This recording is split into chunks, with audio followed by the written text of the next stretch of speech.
స్థానిక సంస్థల ఎన్నికలకు షెడ్యూల్ రిలీజ్ అవడంతో బీఆర్ఎస్ అలర్ట్ అయింది. జిల్లా నాయకత్వంతో కేటీఆర్, హరీష్ రావు ఇప్పటికే టెలికాన్ఫరెన్స్ నిర్వహించారు. ఇక నియోజకవర్గ ఇన్ఛార్జీలను నియోజకవర్గ స్థాయి సమావేశాలు ఏర్పాటు చేయాలని ఆదేశించారు. ఎన్నికలకు సిద్ధంగా ఉండాలని పిలుపునిచ్చారు కేటీఆర్. కాంగ్రెస్ పార్టీ ఎన్నికల హామీలనే ప్రధాన అస్త్రంగా ప్రజల్లోకి వెళ్లాలని పార్టీ క్యాడర్ కు చెప్పారు కేటీఆర్. కాంగ్రెస్ బాకీ కార్డులతో ప్రచారం చేయాలని పిలుపునిచ్చారు. క్యాడర్ తో మమేకమై గెలుపు గుర్రాలకు టికెట్స్ కేటాయించాలని పార్టీ నేతలకు సూచించారు కేటీఆర్. రైట్, ఇక స్థానిక సంస్థల ఎన్నికల షెడ్యూల్ పై మరిన్ని డీటెయిల్స్ శ్రీనివాస్ లైవ్ లో అందిస్తారు. శ్రీనివాస్, డీటెయిల్స్ ఏంటి? ఎన్నికలకైతే ముందు నుంచి చెప్తూ వస్తుంది, మేము సిద్ధంగా ఉన్నాం. ఎప్పుడు ఎన్నికలు నిర్వహించినా ఎన్నికల్లో మేము పోరాటానికి అంటే ఎన్నికల్లో వెళ్ళడానికి సిద్ధమని చెప్పి ఇప్పటికే కేటీఆర్ ప్రకటించారు. ఆయన సమావేశాలు కూడా నిర్వహిస్తున్నారు. ఈ మధ్యనే టెలికాన్ఫరెన్స్ కూడా నిర్వహించారు. హరీష్ రావు, కేటీఆర్ ఇద్దరు కూడా జిల్లా నాయకత్వంతో టెలికాన్ఫరెన్స్ నిర్వహించి ప్రస్తుతం స్థానికంగా ఉన్నటువంటి పరిస్థితులు ఏ విధంగా ఉన్నాయి ఏంటనే దాని మీద ఆరా తీశారు.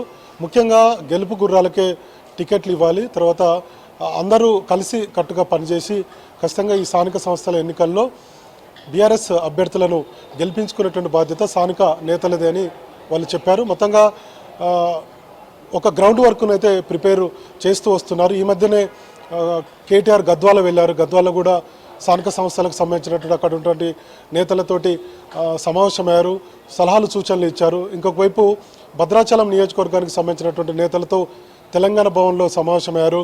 నిన్న అచ్చంపేట నియోజకవర్గానికి వెళ్ళారు. అక్కడ భారీ బహిరంగ సభను నిర్వహించారు. స్థానిక సంస్థల ఎన్నికలకు సంబంధించి స్థానిక నేతలతో కూడా మీటింగ్కు ముందు ఆయన సమావేశమయ్యారు. సో మొత్తంగా బీఆర్ఎస్ స్థానిక సంస్థల ఎన్నికల కోసం గత కొన్ని రోజుల నుంచి కూడా కసరత్తు చేస్తుంది.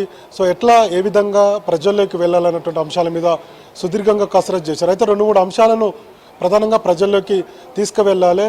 తర్వాత వాళ్ళ దగ్గరికి ఓటర్ దగ్గరికి వెళ్ళేటప్పుడు ఒక 3-4 అంశాలను కేటీఆర్ ప్రస్తావిస్తూ వచ్చారు. అందులో ఒకటి కాంగ్రెస్ బాకీ కార్డు అనేది ఈ మధ్యన ఒక 2 రోజుల క్రితం కేటీఆర్, హరీష్ రావు విడుదల చేశారు. ఇందులో కాంగ్రెస్ పార్టీ ఎన్నికల్లో ఇచ్చినటువంటి హామీలు, ప్రధానమైనటువంటి హామీలతోటి ప్రజల్లోకి వెళ్ళాలన్నటువంటి ఒక సూచన చేశారు. ఇంకొక వైపు 10 ఏళ్ల పాలనలో అభివృద్ధి జరిగితే గ్రామీణ ప్రాంతాల్లో అభివృద్ధికి సంబంధించినటువంటి అంశాల మీద కూడా ప్రజల్లోకి వెళ్ళాలని సూచించారు. మరోవైపు యూరియా అంశాన్ని కూడా ఓటర్ల దగ్గరికి, రైతాంగం దగ్గరికి పార్టీ కేడర్ తీసుకువెళ్లాలన్నటువంటి అంశాన్ని సూచించారు. ఇట్లా ఒక 3-4 అంశాలను ప్రభుత్వం మీద వ్యతిరేకత ఉంది కాబట్టి మీరు ప్రజల్లోకి ఈ అంశాలన్నీ తీసుకువెళ్తే ఖచ్చితంగా స్థానిక సంస్థల ఎన్నికల్లో బీఆర్ఎస్కి సంబంధించినటువంటి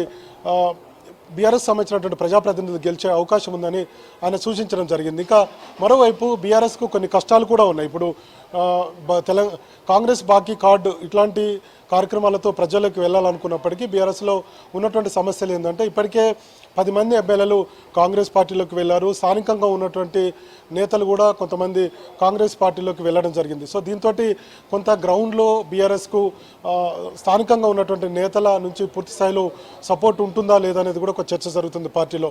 మరోవైపు బీఆర్ఎస్ కూడా ఈ సభ్యత్వ నమోదు కార్యక్రమాలు కానీ లేదంటే సంస్థాగత నిర్మాణం కానీ పార్టీ నిర్మాణం చేయాలనుకుంది, కానీ అది పూర్తిగా చేయలేకపోయింది. ఇప్పుడు స్థానిక సంస్థల ఎన్నికలకు సిద్ధం కావాలన్నటువంటి ఉద్దేశంతో ఈ సంస్థాగత పార్టీ నిర్మాణం మీద పెద్దగా కాన్సన్ట్రేషన్ చేయలేదు. ఇంకొక వైపు రాష్ట్ర కమిటీలు, జిల్లా కమిటీలు, మండల కమిటీలు కూడా నియమించుకోవాల్సింది, కానీ ఆ ప్రక్రియ అంతా కూడా కొంత పోస్ట్పోన్ చేసుకుంది. దీంతో కొంత స్థానికంగా ఉన్నటువంటి క్యాడర్ అంతా కూడా పార్టీకి పూర్తి స్థాయిలో పనిచేస్తారా లేదా అనేది ఒక సందిగ్ధం నెలకొన్నది.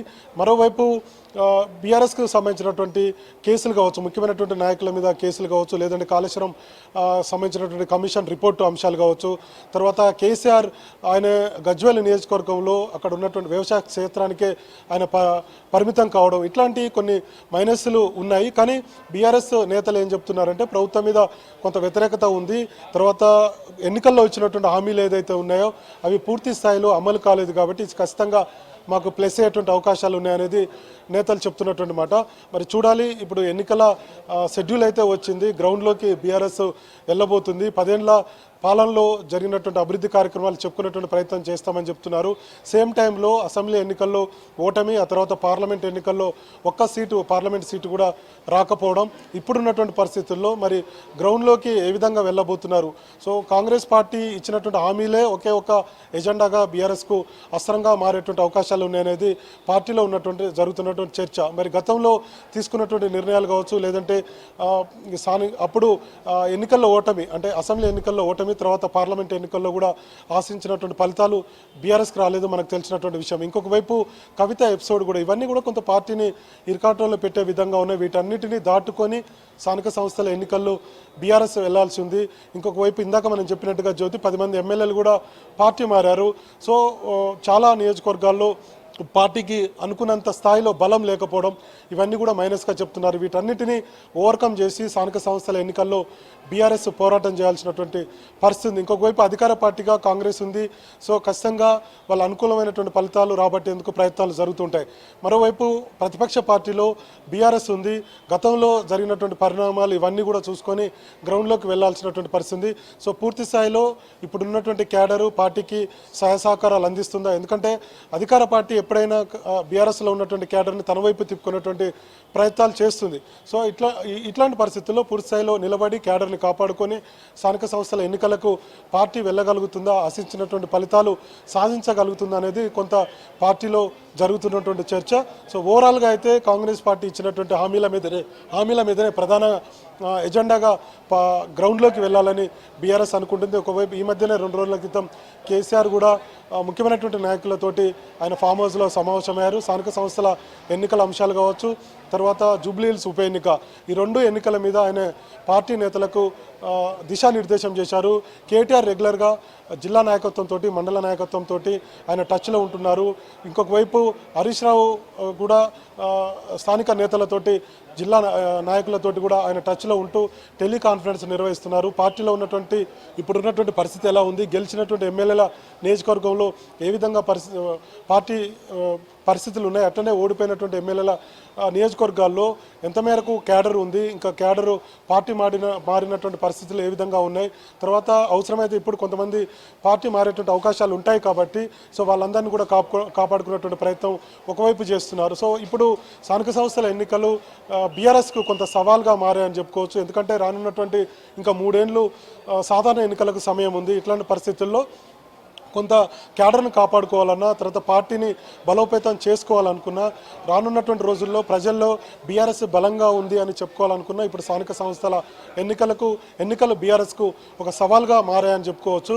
ఇంకొక వైపు జూబ్లీహిల్స్ ఉప ఎన్నిక మీద కూడా బీఆర్ఎస్ కొంత సీరియస్గానే దృష్టి పెట్టింది. కాబట్టి ఇప్పుడు ఈ షెడ్యూల్ వచ్చింది కాబట్టి పూర్తి స్థాయిలో మొత్తం కూడా ఇప్పుడు స్థానిక సంస్థల ఎన్నికల మీదనే దృష్టి పెట్టాల్సినటువంటి పరిస్థితి బీఆర్ఎస్కు ఉంది. గతంలో ఉన్నటువంటి క్యాడర్ వెళ్ళిపోవడం, 10 మంది, ఇందాక మనం చెప్పినట్టుగా 10 మంది ఎమ్మెల్యేలు కూడా పార్టీ మారడం, తర్వాత ఆయా మండలాల్లో ఉన్నటువంటి మండల అధ్యక్షులు కావచ్చు, మిగతా నాయకులు కూడా కాంగ్రెస్ పార్టీలోకి వెళ్ళిపోవడంతో కొంత బీఆర్ఎస్ ఎట్లా దీన్ని గెయిన్ చేయగలుగుతుంది, స్థానిక సంస్థల ఎన్నికలకు ఎట్లా వెళ్ళబోతుంది, పార్టీ క్యాడరు బలంగా లేనప్పుడు కాంగ్రెస్ పార్టీ ఇచ్చినటువంటి హామీల మీద పోరాటం చేయడం కానీ, ప్రజల దగ్గరకు వెళ్ళి ఓటు అడగడం కానీ, ఇవన్నీ కూడా బీఆర్ఎస్కు సమస్యలుగానే పరిగణిస్తున్నాయి.